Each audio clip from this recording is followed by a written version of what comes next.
কোরআনুল কারীমের মধ্যে আছে নূহ আলাইহিস সালাম, হযরতে নূহ নবী ৯৫০ বছর তিনি মানুষকে আল্লাহর পথে ডাকছেন। এখন প্রধান বক্তা হিসাবে না বিশেষ বক্তা হিসাবে, এটাও তো দেখা দরকার। তো ওইখানে আছে নূহ আলাইহিস সালাম, কোরআনুল কারীমে ২৯ নম্বর পারায় এই নবীর নামে একটা সূরা আছে, সূরা নূহ। এই সূরার মধ্যে আছে, তিনি বলছেন ক্বালা রাব্বি ইন্নী দাআউতু কওমি লাইলান ওয়া নাহারা।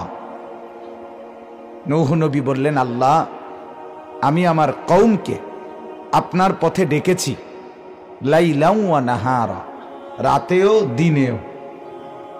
কখন কখন বলেন? রাতেও। তাহলে বোঝা গেল রাত্রে উনি যখন দাওয়াত দিছেন, ডাকছেন, তখন নিশ্চয়ই প্রধান বক্তা ছিলেন, আর দিনে ছিলেন বিশেষ বক্তা। একই জন কিনা? তাইলে বলেন এটা প্রধান বক্তা গেলে গিয়া হেবড়া যাইব, প্রধান বক্তা গেলে এরপরে যাই। আশ্চর্য বুঝ, এটা দুঃখজনক কথা। এটা বরং আল্লাহর কথা যিনি বলে তিনিই দামি। বলেন আলহামদুলিল্লাহ। আমাদের প্রিয় নবী সাল্লাল্লাহু আলাইহি ওয়াসাল্লাম কিভাবে দাওয়াত দিছেন?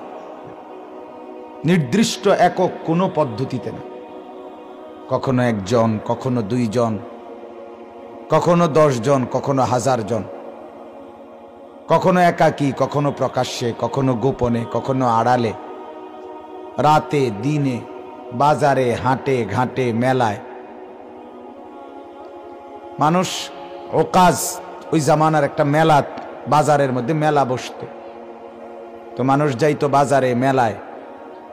আল্লাহ নবী সাল্লাল্লাহু আলাইহি ওয়াসাল্লাম সেখানেও মানুষদেরকে দ্বীনের দাওয়াত দিতে যেতেন। মাজান্না একটা জায়গা ছিল আরবে, ওখানে মেলা বসতো, তো মক্কার লোকেরা মেলায় যেত, সেখানে নবীজি দাওয়াত দিতেন। হজ্জের মৌসুমে বিভিন্ন অঞ্চল থেকে, আশপাশ থেকে, বিভিন্ন দূর দূরান্ত থেকে মানুষ নবীজির জামানায় আগের থেকে জাহিলি নিয়মে হজ করার জন্য আসত।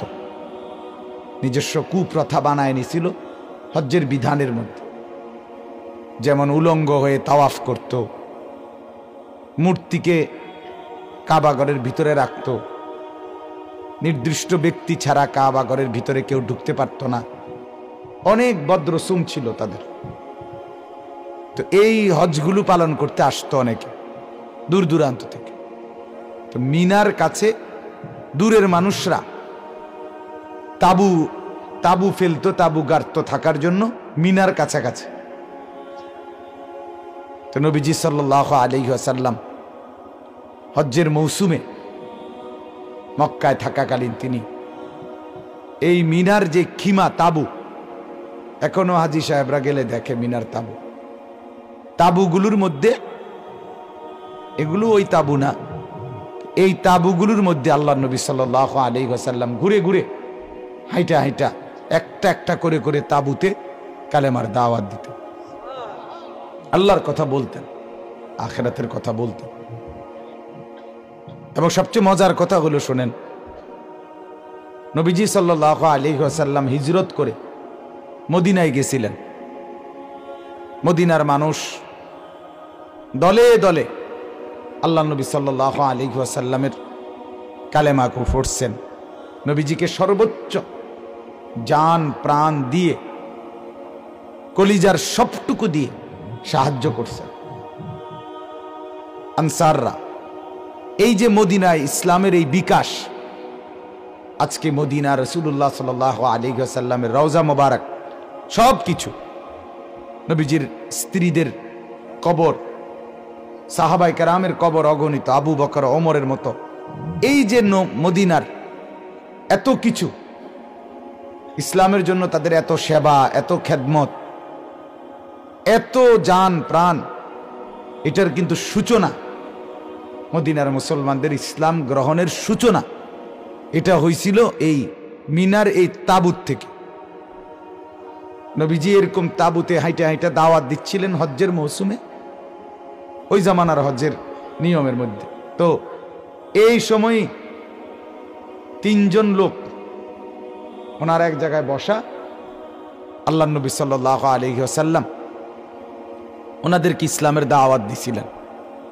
দেওয়ার পরে ওনারা পরিচয় দিছে, আমরা ইয়াসরিবের মানুষ। ইয়াসরিব মানে মদিনার আগের নাম, মদিনা তো হচ্ছে নবীজি যাওয়ার পরে এই নাম। তো এই ইয়াসরিব আমরা ওই এলাকার মানুষ। তো নবীজির পুরা দাওয়াত ওনারা শুনছে, শুইনা ওনারা বলছে আমাদের সাথে আরো 3 জন লোক আছে, আপনি আগামীকাল ঠিক এই জায়গায় আগামীকাল আবার আসবেন এই টাইমে, আমরা আমাদের ওই 3 জন সহ আমরা 6 জন একত্রে আসমু আপনার কাছে। তো ওনারা 3 জন গিয়া ওই 3 জনের কাছে গিয়া বুঝাইছে যে দেখো, মদিনার মধ্যে ইয়াহুদি থাকতো, মুসা নবীর অনুসারী অনেক, 3টা বড় বড় গোত্র ছিল মদিনার ইয়াসরিবের। তো এই ইয়াহুদিদের সাথে আউস এবং খাজরাজ এই গোত্রের মানুষ যারা মূর্তি পূজা করত, যারাই পরবর্তীতে সাহাবী হয়েছে মদিনার, তো ওরাদের সাথে প্রায় ঝগড়া হইতো। ঝগড়া হলেই মদিনার ইয়াহুদিরা এদেরকে বলতো, রাখো, শেষ জামানার নবী মুহাম্মদ সাল্লাল্লাহু আলাইহি ওয়াসাল্লাম হিজরত করে এখানে আসবে, এই মদিনায় আসবে, এখানে এই ইয়াসরিবে, তখন আমরা তার পক্ষ নিয়া তখন তোমার ঘরে সাইজ করব, এটা তারা বলতো। এই যে কাজে লাগলে এটা কইতো প্রায়, এটা এরাও বহুবার শুনছে এটা। আজকে যখন আল্লাহ নবী সাল্লাল্লাহু আলাইহি ওয়াসাল্লাম এই দাওয়াত দিতে দিতে এরারই আগে বলে ফেলছে, এই 3 জন এরা মূলত ইয়াহুদি না।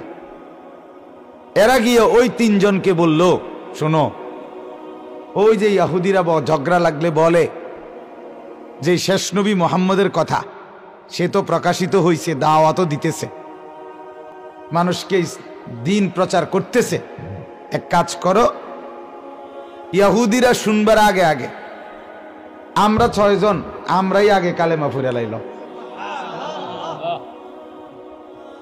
তো তারা বলছে, ঠিক কইছে।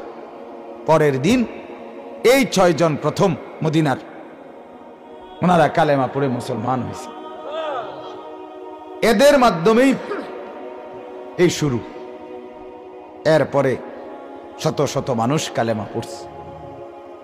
তাহলে আমার বলার উদ্দেশ্য হলো, আল্লাহর কথা, আল্লাহর কথা যখনই বলা হয়, আপনি মনে করেন জুমার নামাজের আগে, ওই সময় তো 12টা 40 বাজে বা 12টা 45, এই সময় যে ইমাম সাহেব বয়ান করে বাংলায় জুমার দিন, শুক্রবার দিন, ওই সময় উনি কি বক্তা, এটা তো ওয়াজের আনটাইম,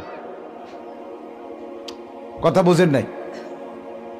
এমনি এই যে এখন যে মাহফিলটার আজকে আয়োজন হইল, এইটার মধ্যে যদি আজ 12:15টার সময় 12:30টায় কেউ ওয়াজ করতো, তো কইতো এটা নিয়ে একটা ওয়াজের টাইম হইল, ঠিক বলতো কি না বলে? তাহলে কি বোঝা গেল? আসলে 12টা না 12:30, দিন না রাত, দুপুর না বিকাল, গভীর রাত না সন্ধ্যা রাত, আসরের পর না মাগরিবের পর, এইটা মূল বিষয় না। মূল বিষয় বলা হলো আল্লাহর কথা যখনই বলে তখনই দামি, যিনিই বলে তিনিই দাম, সবাই দাম।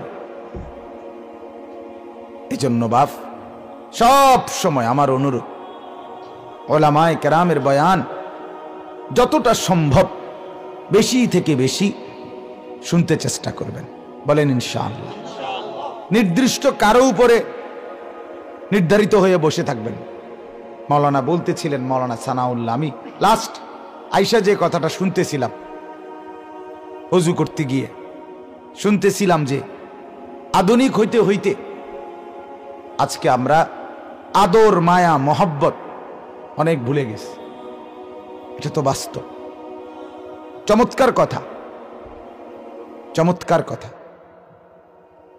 আপনি, আমার স্পষ্ট মনে আছে ছোটবেলায় প্রাইমারি স্কুলে থাকতেই, 3, 4, 5-এ থাকতে স্কুলে, তো আমার মার কাছে আমি বাসায় ঘরে নবীর কাহিনী, সাহাবীদের কাহিনী, কারবালার কাহিনী, হাসান হুসাইনের কাহিনী, বিশ্বাস করেন আমার পুরা মনে আছে, মার কাছে আমি শুনছি এবং অঝরে কাঁদছি। হাসান হুসাইনের কারবালার ঘটনা শুননা কাঁদছি, এটা মনে আছে।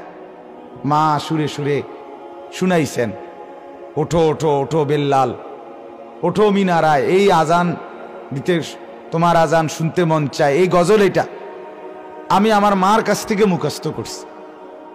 স্কুলে 3-তে না 4-এ বছর স্কুলের মধ্যে শুনাইছিও। তো এখন এই যে মা ঘরের মধ্যে, হিদনুল উম্মাহাত মাদ্রাসাতুল বানাত, আরবি একটি প্রবাদ। আরবিতে বলে যে মায়ের কোল সন্তানের সবচেয়ে বড় বিদ্যালয়। মায়ের কোল হলো সন্তানের প্রথম পাঠশালা, প্রথম বিদ্যালয়। মা যদি সময় দেয় তার বাচ্চাকে, মা যদি তার বাচ্চাকে দিন শিখায়, আল্লাহ চিনায়, আখেরাত চিনায়, তাহলে সন্তান গড়ে ওঠে। কিন্তু আজকে মনে করেন, কিছুদিন আগে আমি এই 1-1.5 মাস হবে, 1 মাস হবে বা 1.5 মাস হবে, এক মাহফিলে গেছি। তো আমার বয়ান মনে করেন আরো ঘন্টাখানিক পর, আমি আগেই পৌঁছে গেছিলাম। তা আমার একটা ঘরে বসতে দিছে, আমি বসছি এক পাশে সোফার মধ্যে, মনে হয় খাটের মধ্যে একটা ছেলে 6-7 বছরের, ওই শোয়া, ওই ঘরের বাচ্চা আর কি। আমার সাথে তো 15-20 জন মানুষ ঢুকছে আমার লগ। এতগুলো লোক সবাই আমার সাথে কথা ভালো আছেন নিউজুর, কি অবস্থা, কথাবার্তা বলতেছে, আমিও জবাব দিতেছি। আমি প্রায় 20 মিনিট হবে তাকাইয়া রইছি যে এই যে ছেলেটা শোয়া, এর হাতে একটা বড় মোবাইল, এই যে এটা সামনে নিয়া সে চাইতেছে, দেখতেছে এই বাচ্চাটা। এতটি মানুষ আইলাম, আমি ঢুকলাম, বিশ্বাস করেন সে একটাবার উকি দিয়েও চায় নাই যে কে আইল। বলেন এটা হাসির কথা? বলেন না। মুসলমানের বাচ্চা এই অধপতনের পৌঁছলো, এই 7 বছরের বাচ্চা, তাহলে এই হাতে এই মোবাইলটা কে দিল? নিশ্চয়ই তার মা, নিশ্চয়ই তার বাবা। নাহলে 7 বছরের বাচ্চা তো বাজার থেকে আনে নাই। তাইলে মা বাপ, মা আজকে এই আধুনিকতার জিনিস মোবাইল দিয়ে দিছে বাচ্চার হাতে। ধরো আব্বু, 6 বছরের বাচ্চা, আব্বু ধরো তুমি এটা দেখো। এখন বাচ্চারে দিয়ে দিছে, বড় মোবাইল দেখো। এবার মা ওই ড্রেসিং টেবিলে বসে সাজতেছে, অথবা টেলিভিশনে হিন্দি সিরিয়াল দেখতেছে, অথবা পাশের বাড়ির বাবির লগে গপ মারতে আছে। কথা বলেন না, কিছু না কিছু একটা ফালতু কাজে সময় নষ্ট করতেছে। নিজের সন্তান, কলিজার টুকরা নষ্ট হয়ে যাচ্ছে, নষ্ট হয়ে যাচ্ছে। চুলায় ভাত দিয়ে যদি, ভাত চড়াইয়া যদি আরেকখানে চলে যায় মহিলা, সেই ভাত তো পুড়ে যাবে, নষ্ট হয়ে যাবে। আপনার ছেলেটাকে তো আপনি বরবাদ করে দিলেন, নষ্ট করে দিলেন। এখন খায়ও না, ঘুমায়ও না মোবাইল না দিলে। অসংখ্য ছেলে বাচ্চা বর্তমান সময়ে মোবাইল দিলেই কান্না থামায়, মোবাইল না দিলেই চিৎকার শুরু করে। তারে ঘুম পাড়াইতে হইলেও মোবাইল দেখাইতে হইব, তারে খানা খাওয়াইতে হইলেও মোবাইল দেখাইতে হইব। আপনি বলেন এই বরবাদ, এই নষ্টটা তাকে কে করবে? আপনজন, আপন মা বাপ। এই জন্য বললাম আধুনিকতা আমাদেরকে অনেক প্রযুক্তি দিছে, কিন্তু কলিজার মায়া, মহব্বত, আদর, সোহাগ, শিক্ষা, তালিম সব উঠায় দিস, সব উঠায় দিস। আগে ঠিকই বলছি। আজকে মনে করেন মাওলানা, আমরাও তো আগে ছোটবেলায় ওয়াজ শুনছি, হুজুররা বয়ানে কইতেন গভীর রাতে মা বাচ্চা পেশাব করে দিছে, আমার তো সুর নাই, সুর দিয়ে কইতেন, তো মা এক পাশ থেকে কাঁথা বদলাইয়া আবার আরেক দিকে নিছে, নিয়ে আবার বুকে জড়ায় ধরছে। এই যে ওয়াজ করলে মানুষ কান্ত, অনুভব হইতো মা আমার কত কষ্ট করছে। এখন তো ওই প্যাম্পার্স ফিন্দাইয়া, আর এই ওয়াজটা কেমন করবো কথা বলেন, এর তো ফুল টাইম তার এইটাই ফিন্দাইয়া থয়। তো এই ওয়াজ এখন আর মা এই ওয়াজটাই করবে কেমনে, আমরা এবার কি করবো চিন্তা করে। এটাই সে বলছিল, আমি এসে যেটা শুনছি আমার কাছে এটা ভালো লাগছে। আল্লাহ তাআলা বরকত দান করেন। আমি ব্যক্তিগতভাবে সবার বয়ানে শুনতে চেষ্টা করি, ফিকির করি কি বলছে। পাকিস্তানের বিশ্ববিখ্যাত আলেম মুফতি আজম মুফতি শফি রহমতুল্লাহ আলাই তফসিরে মাআরিফুল কোরআন যিনি লিখছিলেন, তিনি বলছিলেন এই কথা, আমি নিজে ওনার জীবনীতে পড়ছি। উনি বলছিলেন যেখানেই আল্লাহর কথা হয়, যখনই হয়, তুমি 1 মিনিটের জন্য হলেও 2টা মিনিটের জন্য হলেও ওই কথাটা শোনো, হতে পারে সেখান থেকেও তোমার জীবনের অনেক বড় পাথেয় পেয়ে যাবে, অনেক বড় সম্পদ মণি মুক্তা হয়তো তুমি পেয়ে যাবে, জিন্দেগির পথ বদলে যাবে, অনুভূতি ফিকির চেঞ্জ হয়ে যাবে। এজন্য আমি শুরুতে বলে নিলাম, বাপ দয়া করে প্রত্যেকেই, আলহামদুলিল্লাহ আমাদের এই শীত মৌসুমে অনেক মাহফিল হয়, আপনারা শুধুই কেবল মাহফিলগুলোর মধ্যে, ছেলেরা কিন্তু বিকাল থেকেই মাহফিলে আসে, সন্ধ্যা থেকেই আসে, কিন্তু দুর্ভাগ্য হলো বুট বাদাম এরপরে চটপুটি এই দোকানপাটগুলোর মধ্যেই ঘোরাঘাড়ি করে, এগুলোই হাঁটে চলে, ঠাট্টা মস্কারি টিটকারি দুষ্টমি এই করে এই বরকতময় সময় নষ্ট করে। ওই যাকে হয়তো একটু চিনে অথবা যে একটু পরিচিত তার জন্য কিছুটা শুনে আবার সেই শেষ। আমার অনেক কষ্ট লাগে এটা না, প্রত্যেকেই তো আল্লাহর কথা বলে, বলে কি না বলেন, আল্লাহর কথা বলে কি না। এতক্ষণ মৌলানা সূরা হুমাযা তাফসীর করছে,